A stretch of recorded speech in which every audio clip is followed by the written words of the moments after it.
We are playing a game today on Cartoonist Kayfabe. I'm going to show Ed some panels. We're going to see how well he can guess the artist based on these panels. We'll talk a little bit about the thought process behind it, and we'll see how he does. Here we go.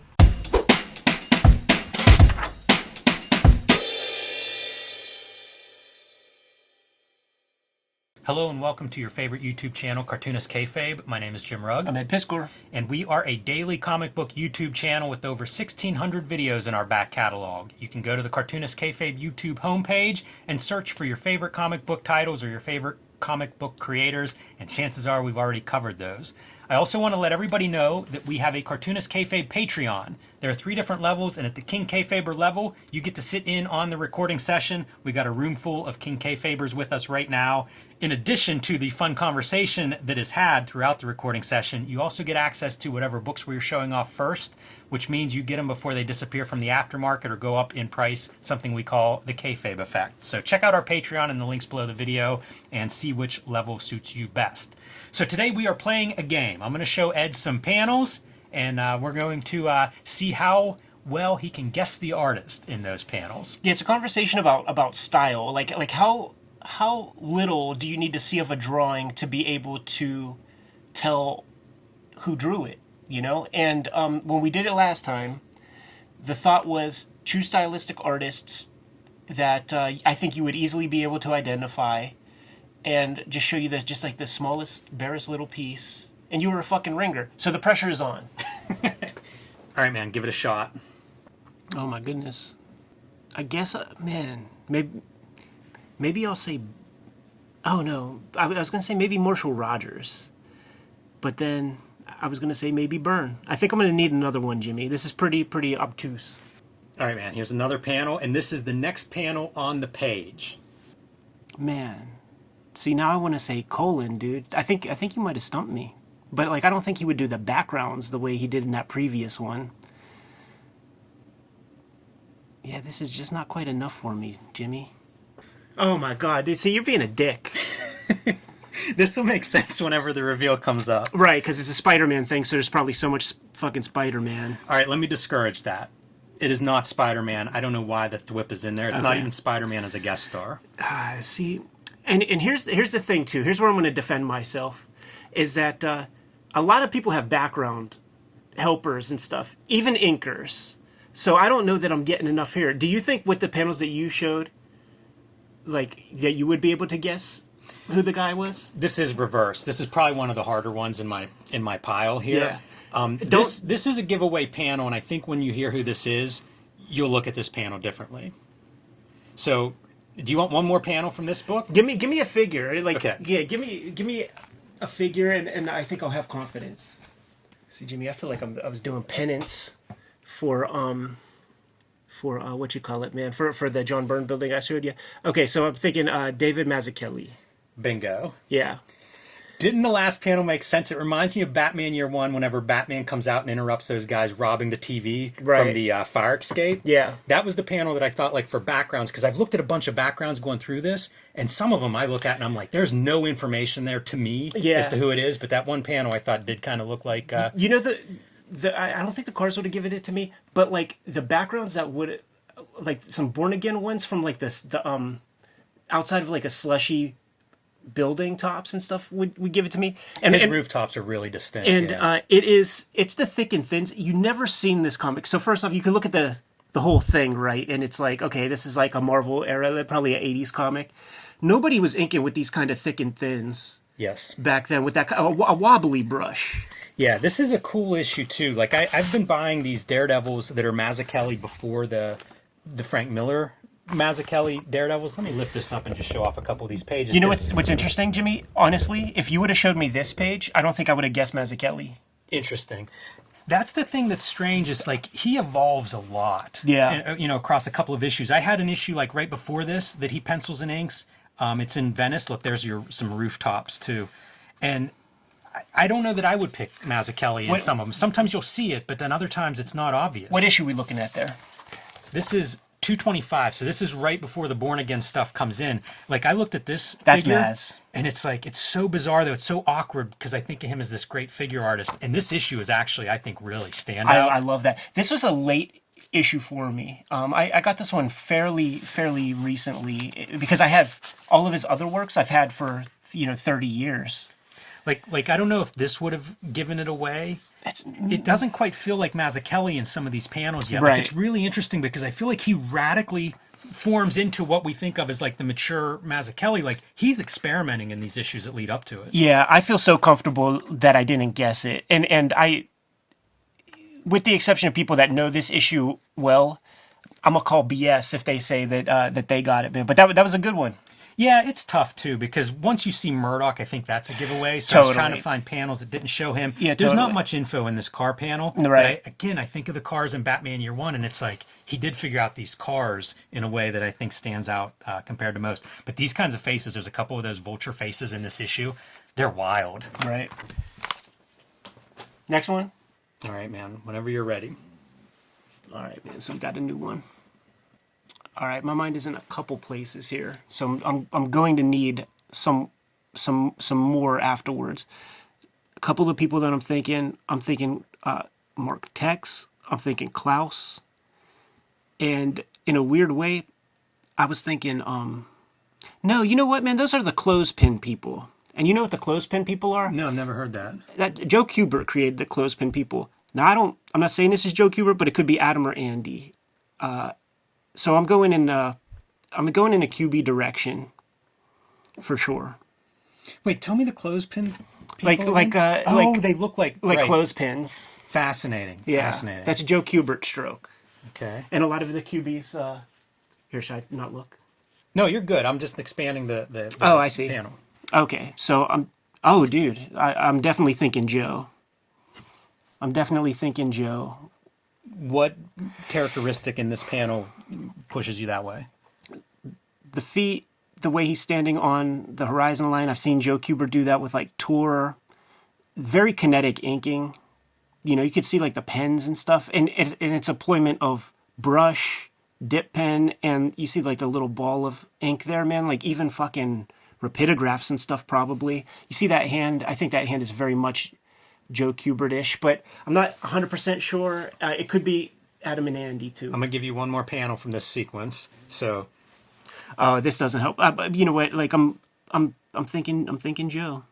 It is Joe Kubert. Yeah, I love the swerve from the Jansen direction to the Joe Kubert direction. The Jansen stuff to me, I was looking at this, I was looking at that, but then when I started looking at these guys, I'm like, that's the Joe Kubert clothespins. That's fascinating. I've never heard the clothespin thing before. It's really good. This is a Punisher Warzone. This is what I thought was Kubert's, like some of his first work at Marvel, but I guess he had done some stuff like inking, I guess, one of his sons before that. Show the cover, man, so the people can find it at home. Number 31. Yeah, this was super cool. Punisher Warzone 31. This was super cool for me because Kubert comes in and does 6 issues of this. Right. And weirdly, in our intro, you were talking about Kubert, Punisher, Russian stuff. This is that. This is a story like this may have been the story that you were talking about, but I was just in it because it was Joe Kubert, pencils and inks. I've never seen this comic. Really? Yeah. It's 6 issues of Kubert, man. So it's kind of cool for that reason. And I'll show you a couple of the other panels that I had flagged. He's so That's distinct so Kubert, stylistically to me. Like I thought about showing, this top New York as well. This whole page to me says Joe Kubert very much. Yeah. And again, this has been on my list as something that we might look at. I was thinking of these, the cars from early on. Would these have done anything for you, do you think? I think so, man. I do think so, because his inking is so distinct. It is. I wasn't, this probably wouldn't do it for me. I probably wouldn't figure out Joe Kubert from this information. If you showed this first, I would definitely want a second bite at the apple before I locked in my answer. And then this was going to be a panel that I showed if we were going to do like show a figure. I think see, it's so hard to tell, right? If you would get, but I would think that this foliage would give it to me, because like that's the distinct foliage. Like you see that in the Kubert School ads. Yeah, it's that Tarzan ad. His stuff is so distinct. Like I almost didn't do Kubert because I was like, I don't know, man. It was hard to find panels, right? That I thought weren't clear. Yeah, once again, it's more about a conversation about style. Yeah. Than it is just about playing Stump the Buoy. Dude, the clothespins. The clothespins. New to me. This is also the thing where when people suggest autism, in our direction or something. Well, those people are mean. Today's video is brought to you by the comic books that we make. On the stands right now, Street Angel, Princess of Poverty, and Street Angel, Deadliest Girl Alive. Get both of these collections and you get all of Jimmy's Street Angel comics to date, including a comic that has never been published anywhere but Street Angel, Princess of Poverty. So you get some new value there. Jimmy's been self-publishing. He has True Crime Funnies 1 out there. He has the black and white zine, and he has the 1986 zine. Coming to you in May is the trade paperback of Hulk Grand Design. The Big Treasury book, it's been out of print. You might still find one or two in your local comic shop, but if you don't, make sure you pre-order the trade paperback. Get your hands on that thing. I've been doing daily comic strips. It's called Switchblade Shorties, and this is one of those strips. It's on all our social media. I have a Webtoon account for that. I'll be doing videos on Kayfabe. It's on our Kayfabe Instagram, Twitter, Facebook. Hip Hop Family Tree Omnibus, 500 plus pages of Hip Hop Family Tree with 150 pages of additional materials out there right now. Red Room Crypto Killers comes out on, I think, like the 14th or something. It's the last round of Red Room Comics. It's the best round of Red Room Comics. You could start here and check out the rest later, or just continue the trend. And the X-Men Grand Design Trilogy trade paperback is out there right now today, collecting all of my X-Men Grand Design works. Now that we are done paying the bills, let's go back to the video. Okay, man, I'm ready when you are. All right. This is a tough panel for this artist, but there's one characteristic that I think, once you know it, you'll recognize him in this characteristic. Yeah. So I'm leaning strongly toward John Romita Jr. And interestingly, I'm not sure that I'm getting a John Romita Jr. Al Williamson vibe. I'm wondering if there's a different inker or something. The size of this character's head makes me think of JRJR. The position of this character, the way he's lighting the hair, makes me think of JRJR. But there's definitely some ticks, and I think it's the inking. Like, I don't think the penciler inked this. So let me get another one, Jimmy. Sounds good. All right, ready? Yeah, I'm going to continue on that JRJR train a bit. It's kind of that face, maybe. The drapery is getting away from me a little bit. But that feels like Al Williamson, like what Al Williamson does to his JRJR's inking. And you know what's interesting? If it is JRJR, like we saw that panel with the kids before that, and it was kids that got him kicked off of X-Men. Like Chris Claremont didn't like the way he drew kids, and I thought those were good-looking kids. So, maybe he went to the woodshed, because this is JRJR. Okay. So maybe that's he rededicated himself to drawing kids. Is it Al Williamson inking? Yes. See, there's some stuff like that. Is this early in their collaboration? It is early. You think? It is early, and that's another thing. It's funny, like looking stuff up, trying to figure out. You know, you don't want it to be too obvious, right? Because Al Williamson, I don't think would like get so deep with the noodles there, but he does do that to our guy. Maybe use a little bit more brush than I remember him using, or a heavier hand with the brush, maybe. The other panel that I was going to show was going to be this top one. And again, I think his figures are really distinct, so Yeah. I couldn't show even like a non-Daredevil figure without giving that away, I didn't Totally, think. yeah. It's got to be... Show the cover. But I thought the background, you know, like I thought this was kind of neat for JRJR. Yeah. So 250 is very early Right. in the Daredevil run with Romita Jr. and Al Williamson. Yeah, man. It's so funny because I was going to... the first time we played this game, I was going to pull a JR for you. Yeah, it's hard not to do favorites, and you know, you think back over, you know, I'm trying to think of stuff that we've seen, or maybe even covered, Right? You know, but artists that we've definitely talked about, and I know that you know a little bit. On the little kid panel, what was the distinct thing that you noticed? Yeah, the distinction for this panel. Like, I'll point out, like, for me, it's him. Yeah, I think that's pretty good. Mine is that view. Okay. He does like a 3/4 view, and often it's in a figure. This but I is- thought that's something like it's an isometric kind of view. That feels like JR to me. Yeah, that's a like, pretty like, good one. Like that guy right there. And it's also kind of like he really understands what he's drawing, like the volume and stuff.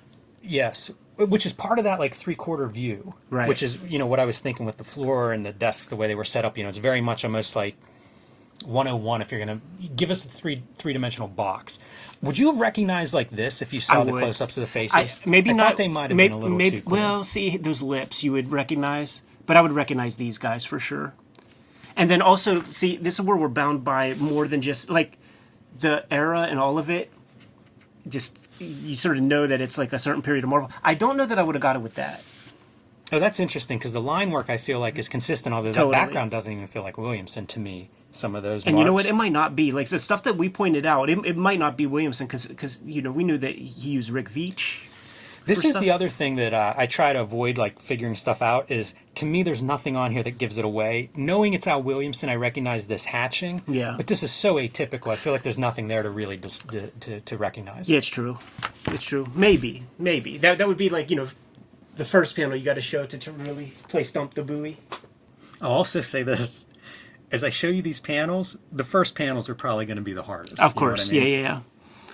My first instinct is Buscema, and what I'm looking at is the drapery. I'm looking at the way he's able to like bend these figures so well. The levels of depth, the sort of attention to detail and stuff. It feels well crafted. I don't think you'll get something as sound from like a younger artist who was even getting started in the 80s. So that's where I'm leaning, but I'm going to need another piece. All right, man. Okay.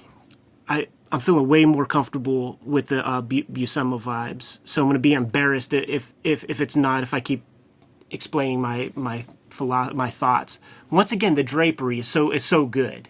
And he just has such a knowledge. The dynamism feels solid compared to somebody who's kind of cheating. Using the Kirby language is a big part of it too. That feels like how to draw comics the Marvel way, but because so many people like cribbed him, I'm gonna ask for just one more, Jimmy. All right. Now that's not the face to make me just automatically say Buscema, but I'm gonna stick with John Buscema, and it's the folds that I'm looking at, and it's the dynamism of the composition. There's not like a tell on the bodies that much. It's all in the drapery for me. It is John Buscema. Who inks him? Did he ink himself? I wondered if you were going to guess that. He does not ink himself here, although the Punisher Warzone that preceded the Joe Kubert is 4 or 5 issues of John Buscema inking himself. That almost made the cut. Yeah. This is Al Williamson. This is Wolverine Okay. pages. And I thought the more you see of it, like you mentioned color, to me this color is super distinct, and I fell in love with this panel of Wolverine, like the half face looking in and Yeah, stuff. it's pop art. But it feels very much...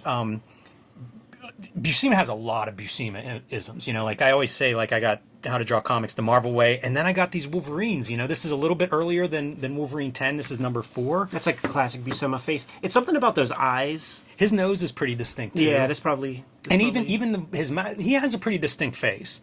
He definitely has a pretty distinct face. But like the Roughhouse punching that car, it's that wide leg base. Right, Is yes. something I associate with Yeah. him. You could probably trick me on a Sal Buscema because he will do those really wide bases as well. This one is from Wolverine number 4. We got one more? Or we do them all? One more. I got one more. All right, man, let's do it. Okay. Wow.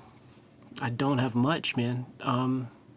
Looking at that drapery, looking at the hand. Do you take anything from this, like guessing book or era or publisher, anything like that? When like Yeah, okay. what's the cycle through the brain? Right. What's actually shifting through there? See, Animal, like, was fucking me up a little bit because I would just automatically assume, a Marvel Western.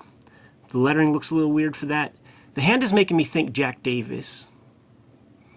But it's pretty much a guess. I'm looking at the inking there. That looks weird to me. That character. Actually, maybe that monster's foot might be a little Davis-ish, but that would be wild.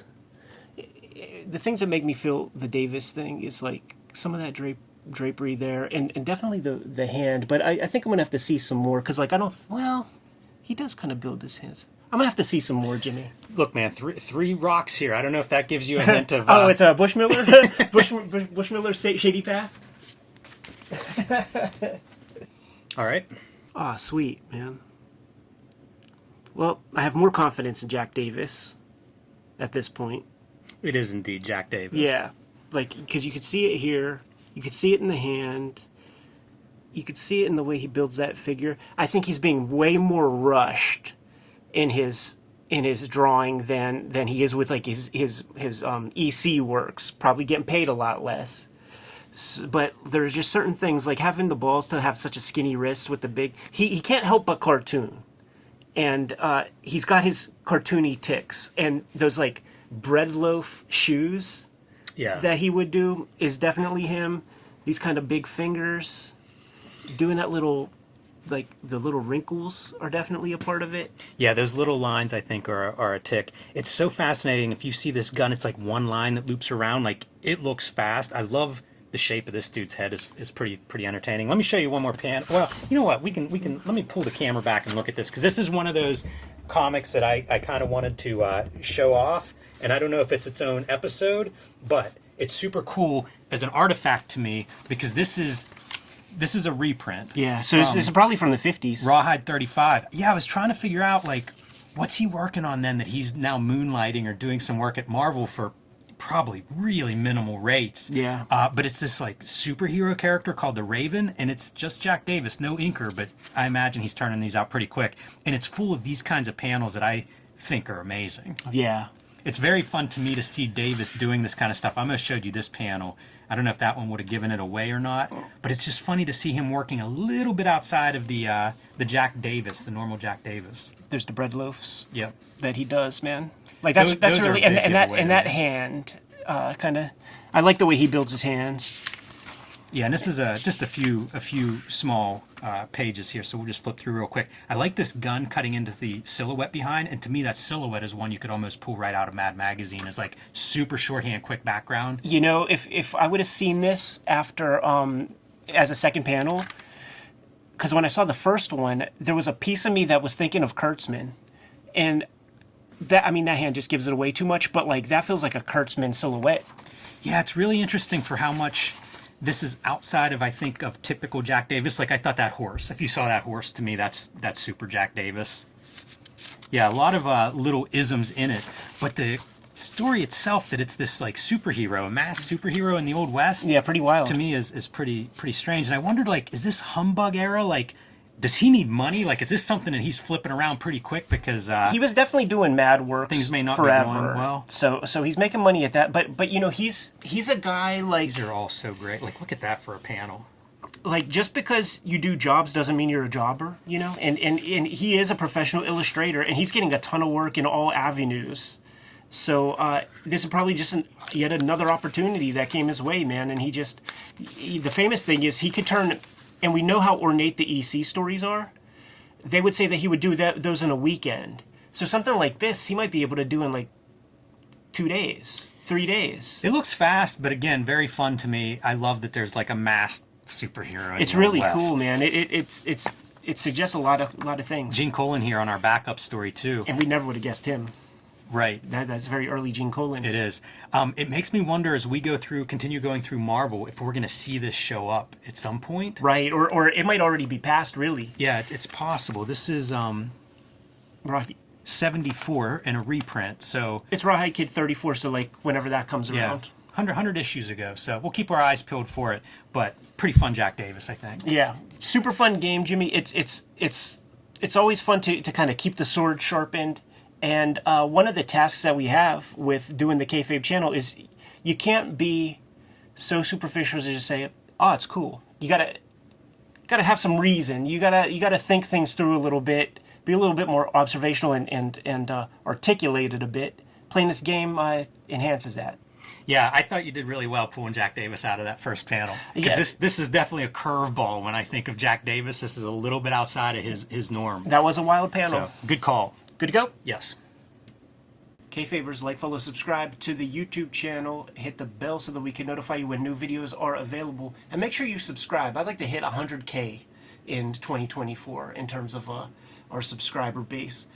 The videos are brought to you by a number of things, but the most important thing is that you support the books that we make. Right now, I've been doing, I'm starting daily comic strips. It's called Switchblade Shorties, and it's getting pretty crazy. So go on any of our social media, go on my Instagram, and you'll be able to see those comics. Some of the stuff that we have out in the wild right now, Hip Hop Family Tree Omnibus. This is the collection of all of my Hip Hop Family Tree comics and extra art that I've drawn. I've drawn some exclusive pages directly for this publication. It's going quick. Like, we don't have very many copies left. You guys have been supporting it in a big way. So if you're interested in it, scoop it up soon.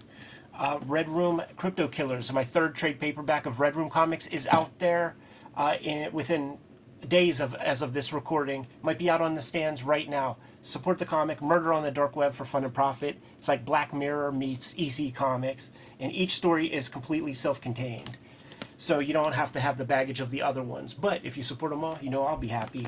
X-Men Grand Design Trilogy trade paperback is in stores now, collecting all of my X-Men Grand Design works. Some of that stuff is out of print, so this is your way to get all of my X-Men Grand Design inside of one handy-dandy, handsome collection. Jimmy, what do you have out there? Street Angel Princess of Poverty is just out from Image Comics. This collects all of the Street Angel comics that are not in Street Angel Deadliest Girl Alive, detailing the super heroic day-to-day life of the homeless ninja on a skateboard.